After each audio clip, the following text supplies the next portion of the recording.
Hi, I love wool. And I've always wanted, I have wool all over the place. I have felted wool in boxes and felted wool on shelves.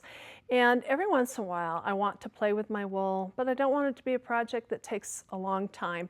And I also love to do things that make nice gifts. So I'm going to show you today how to make a needle book. This is, you can decorate it any way you want. It's a simple needle book, but it'll last forever.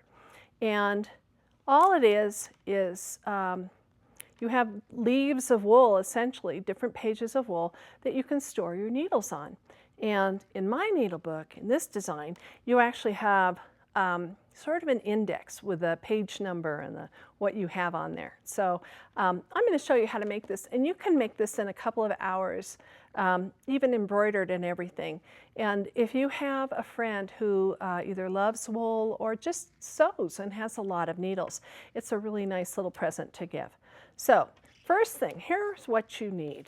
You need 5 pieces of felted wool.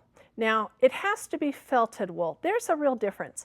Felted wool is a fabric that has been woven from wool and then felted. So it actually has a weave.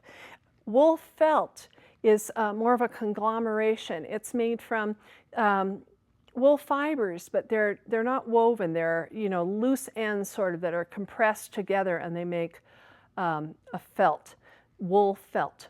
That's not what you want. You want felted wool. Felted wool, because it's woven, it's not going to come apart on the edges.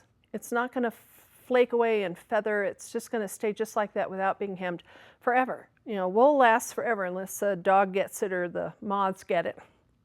In my house, it's the cat. So what you need, you want 5 different pieces of felted wool, and they're cut 5 inches by 6 inches. So 5 pieces, 5 inches by 6 inches. They can all be the same color if you want. I like having a variety, so that's why I have 5 different colors. So first you cut 5 pieces, 5 inches by 6 inches. Then you're going to need a couple more pieces. They can either match. This one's going to be my cover color, or I could of course make this the cover. They don't have to match. This is what's going to hold your snap in place. So you want to cut those about 1 inch by, maybe 4 inches. This is not a finished size, but this is the size that's going to make it easier for you to sew the snaps on in your sewing machine. So the other thing, of course, you're going to need are snaps. Now these are pretty big. These are close to 1/2 inch. You can use a smaller snap if you like. I like the sturdiness of this because I like having a slightly bigger tab for my snaps, but you can certainly use a smaller one if you want. And the other thing you're going to want or need is some handmade paper. This is handmade paper that I picked up. I think I got it at a craft store, might have been a scrapbooking store. And this one's fairly see-through. There are some much sturdier ones. There are ones that are much more opaque, but I start with a thin one. Just because I like the way it feels, I like the way it looks. And what I did was I just fused fusible web on the back of it. Paper-backed fusible web doesn't just work with fabric, it also works with paper. And of course, a handmade paper like this is thick. This actually is a silk handmade paper, so I can just drool over that too. And I backed it with fusible web, and then I cut out 2 pieces here, and I'll show you where those get used. But so you're going to back your paper with fusible web, and then you're going to cut out 2 pieces that are 2.5 inches by 4.5 inches. And I'll show you where those go later. Okay, so that's what you need in terms of fabric and snaps. The other thing you're going to need are some wool threads, wool fibers. Now, there are different kinds. You can go to, on the market. You can also use pearl cotton for this. It doesn't have to be wool, but I like the wool just because I like that it's in keeping with the fabric. This wool is from Aurifil. And if you're a quilter, you know who Aurifil is, and you probably have lots of their cotton thread. If you happen to buy Aurifil in the red, this red color of tube, that red, that means you've gotten the wool. You didn't get the cotton, you got the wool. So if you're looking for wool, you're looking for that red end. You can get it in lots of stores, lots of quilt stores. And if you can't find it anywhere else, you can get it online. Just do a search for Aurifil wool. Then there's another brand that I really like. This is Madeira. Madeira's wool. It's got a nice sheen and it's easy to handle. It's, you know, it's also readily available. I think you're more likely to find Madeira in something like a Michael's or a craft store or online, but I love it. Now, if I was going to use another kind of fiber, this is a silk, and if you look at this, it's already got beads strung on it, and it's just wonderful to use. It looks like you really, you know, took all this time hand beading your work when all you did was use a thread that already had the beads on. It takes a slightly different usage. You're going to have to couch it or wind it through things rather than up and down, but I'll show you about that. This is another really beautiful silk. This is silk with sequins. I don't know if you can see those little sequins in there. Do you see those? And they add another sparkle. Again, they're going to have to be couched. Okay, this is plain old embroidery floss. It's cotton. It will work fine. It doesn't have exactly the same feel as the wool, but it certainly works fine and looks beautiful. This is a pearl cotton. It comes in both hanks and balls, and it comes in an assortment of widths, weights. This is a number 12. It's very fine. This is a number 5, so it's heavier. And then another really wonderful thing about pearl cotton is you can get these little bubbles, these little balls. Now this pearl cotton is the weight in between the 12 and the 5. This is an 8. And this is probably the weight I use most often when I'm stitching on wool. And these little balls are really fun because you can put the end through there. Put the thread right through there. And then you can just put the lid on and you can pull out as much as you want. And look at that. See how it unwinds? I just think that's really fun. And it never rolls away from you so the cat doesn't get it and bite it and everything else. So these are some of the fibers you can use. Now I'm going to be using one of the Madeira colors today because I just think it's pretty. And I'm going to show you a little secret. It is really hard for some people to thread on a needle with something like a wool because it's fluffier and it can be harder to get on. So here's what you're going to do. Okay, I am going to bend the wool over the needle. You see that? And I'm pinching it. And then I'm going to pull the needle out and push the eye of the needle onto that little fold that I had in the thread. And then the thread pulls right through. So again, just so you can see it one more time, you're going to fold the thread over the needle like that and pinch it, okay? So when you have it pinched like that, you slide the needle out and you push the eye of the needle onto the thread and pull through. So that's a good thing to know whenever you're using a thread that's fluffier or slightly bigger for your needle than you would normally use. Okay, so I'm just going to put a little knot in the end there and put it aside. Another tip, when you're using needles and you've got it ready to go and you're going to put it aside somewhere, stick it into the thread or into something. Don't just put it down. You might find it really the hard way. I've done that a number of times too. Okay, to get started, you're going to want to layer up your 5 pieces of wool in whatever color order you find pleasing. So I've already got mine pretty much aligned, but I want them really on top of each other. I don't want anyone sticking out over the edge, although the inner ones we're going to trim a tiny bit later. Okay, so this is my outside color. And what I'm going to do, that's my outside color. This is my inside color. All right, I'm going to take some safety pins. Oh, see how they wiggle away? This is why I'm safety pinning it, because they tend to shift a little bit. Okay, I'm going to safety pin through all the layers. If you feel like it, you can machine baste these too. You can just do a stitch, you know, a line of basting stitches through all layers. But this is a really good project when you're not close to a machine. So I think it's, you know, it's perfectly fine to just pin these guys. Okay, the bigger the pin, of course, the easier it's going to be. But some of them I think are so big. No, it didn't align just right. So don't hesitate. You can just unpin and line it up again. Okay, So I'm just going to pin these together. I'm going to probably put about 4 pins in. And I'm not pinning down the center because that's where I'm going to be stitching. Okay, so got that pinned.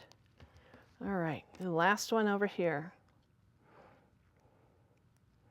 If you do decide to machine baste it, don't stitch more than about 1 inch per place. You don't want to hold the wool so hard that it doesn't have any room to kind of adjust. All right, so I've got that pinned. And now what I'm going to do, I'm going to take my ruler and I'm going to, I know that this is 6 inches because I cut it at 6. So I'm going to put the 3-inch line on this edge like that, which means that the center of the ruler is now right down the center, excuse me, the edge of the ruler is right down the center of my wool. Okay, making sure that's there. And now I'm going to take, oops, let's see, this pen has both a thick end and a thin end, and I want the thin one, the one that's like a dot. And I'm going to look. Now, if I'm looking closely, okay, I'm going to put this, you see how there's a 1/4 inch right there? I want to be measuring 3 inches here on the 3-inch line. Okay, now I'm going to put a little dot 1/4 inch below the top, just like that, very light. And then every 1/2 inch, I'm just going to put a little dot. This is going to indicate where I'm going to be stitching so that my stitches are the same length. And again, right at that 1/4 inch, there. It doesn't have to be dark. You don't need a big heavy mark.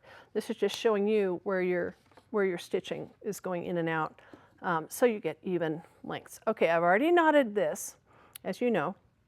And what I'm going to do, I'm going to start, it doesn't really matter which end I start with, but what I'm going to do, the reason I have a knot there is so I don't pull it all the way through by accident, but I am going to leave a tail. That's my goal, is to leave a tail.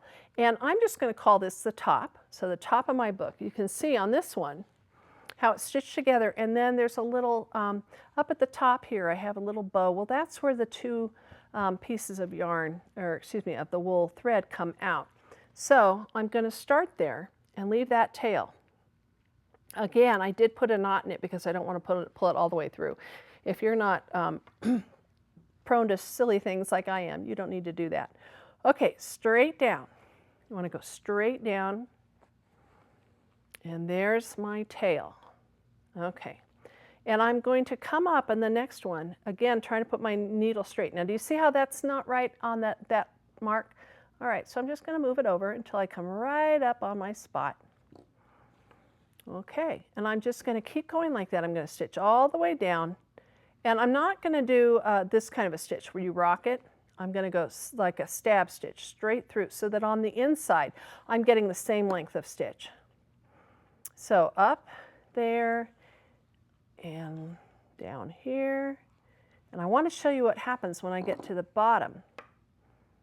Okay, you're going to stitch down like this.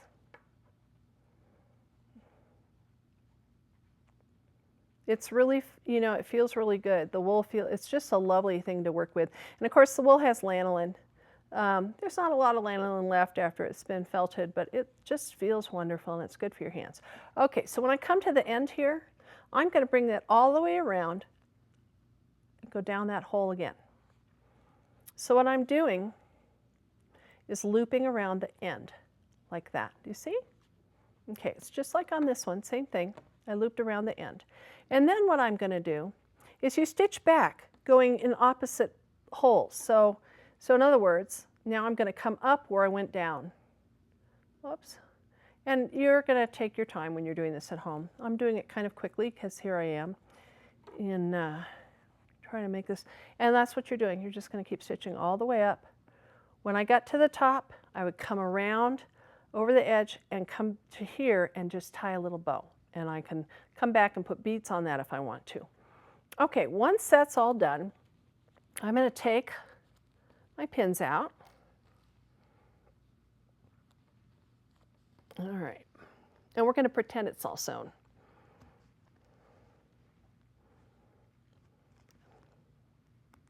Okay, one more.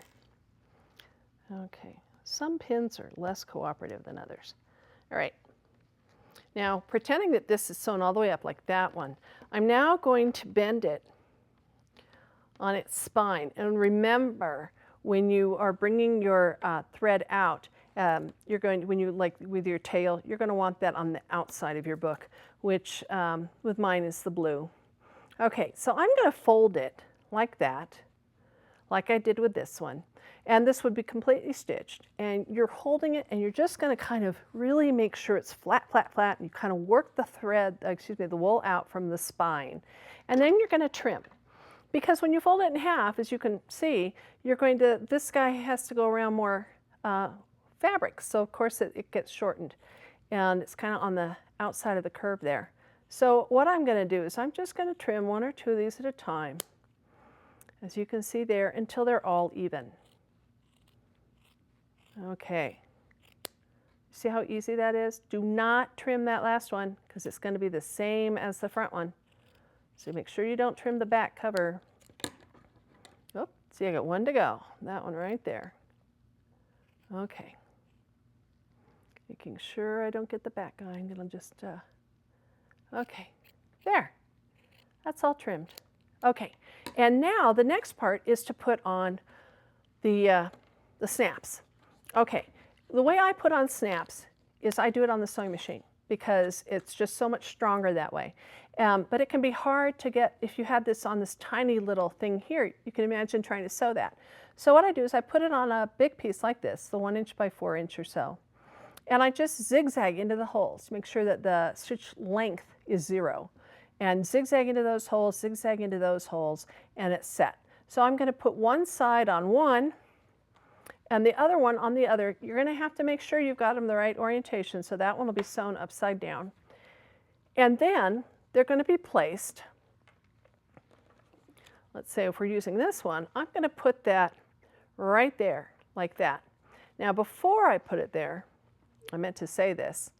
Okay, if it's stitched like that and stitched down, that's when you're going to want to trim it, because you don't want it to be obviously too long, but you also don't want it to be too thick. And it just, I think it's much nicer to have that rounded end. So that's what I'm doing. I just would trim around about 1/8 of an inch outside there and go straight from there, like I did on this one. And so once you have those both trimmed and the snaps sewn in place, you're going to just put it right under this edge like that.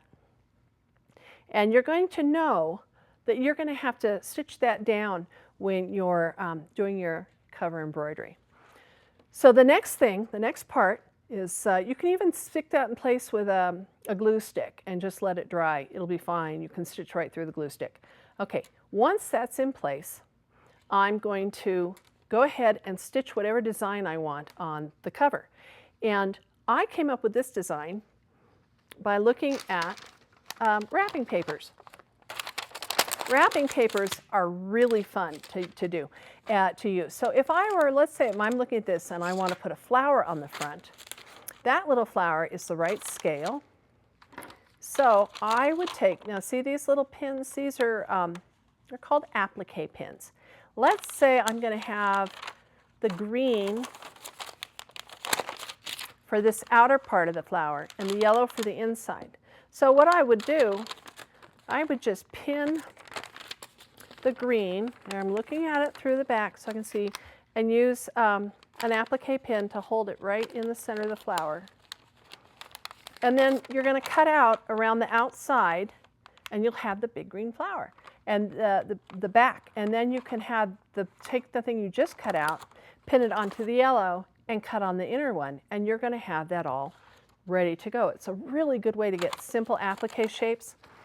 For instance, if you're looking at this one, you could make a red balloon, which would be an easy shape to cut. You could even look at this for inspiration on how to layer a ribbon or other fiber on the front. And then this one, if you look closely, you might see something on this paper that reminds you of that. And for me, it's this one right here. Do you see how that's wiggling? I guess I should put it the other way for you. There. It's not perfect, but it's kind of an idea. Ah, there it is. I found it. It's this guy. Do you see how that guy's kind of going over? That's what inspired me. And then this shape, this leaf shape, comes directly from there. I did exactly what I told you about. I pinned this paper onto the green like that, and just pinned it in place, and then I cut out around and I got my leaf here. So what I did was I did a line of feather stitch, and then I put my little guy there, and I put my leaves there, and then I put a cluster of French knots to hold on to my, my snap tab. And if I wanted, I could do other things. I might take one of those beaded things I was showing you, one of the beaded fibers, and go through the feather stitching. You could stitch anything you want. On the back, I just did a simple lazy daisy motif to hold it in place. You could embroider the entire back. You could blanket stitch all the edges. You can have such a good time. And here, where the 2 threads came out, I took 3 beads. Now, my needle with the wool on it won't go through the beads. So there's actually thread here, and I just sew those beads down, and then it looks like they're held in place by the green because I tied a little bow around it. But you can see it's so simple, and it's really pretty and easy. Now, on the inside, once I have all that stitching, you know, I've got knots on the back, and some stitches aren't very pretty on the back. So in here, what I did, okay, if on this one, it would be the blue. First, I took my, my paper. Remember the paper that I put fusible web on? I wrote, you can either write your list now about what you're going to put on each page, or you can just put it in and then write in what you want once you have it all arranged. But I just fused that into the second page, and then I used another piece of fusible web here to fuse the first 2 leaves together. And in this one, the first 2 pages, you've got the hood, the cover, and then you have that green. The green there, that light green, was the first page of this one, and it's like the blue here. And so that's fused to cover all the threads, all the tails, and I've got a place to put my list here. And on this one, if you go to the back cover, I left it open so you could see, there's my stitching. This is already fused in place and written on. And then I will just take a piece of fusible web the same size as that, and you would measure it now because you trimmed it. You want to make sure you get it right, and just fuse that down in place. And what you have is this cute little book. I number the pages like this, and just so you know how I do it for myself, you may do it a different way.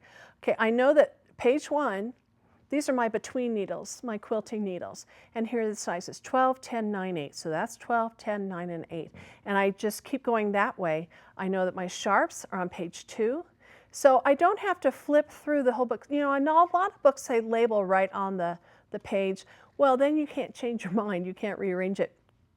And in my case, I don't want to have to flip through the whole thing. So tapestry needles, that's my 3rd page. So I'll go here for my tapestry needles. And I know what size I have, because I have them written right there. If you have this in place, you have it written in, and you decide you want to change your mind, you can heat this with your iron, and often it'll pull right off, or you just get the next weight of paper, the next weight of handmade paper, because when you put fusible web on the back of something, look at that, you can't see through it. So that's it. This is my cute little needle book. Oh, and one more thing, if you're like me, and you know, like I said, I like to kind of cover up the tails. I did take one of my favorite buttons, and I stitched it on top of the snap on that one, so I could look at it and have it all be pretty. And that's it. And it doesn't take that long, and it's a really fun little project. And what a wonderful gift. So if you want to take care of yourself or someone else, it's a quick and easy way to do it.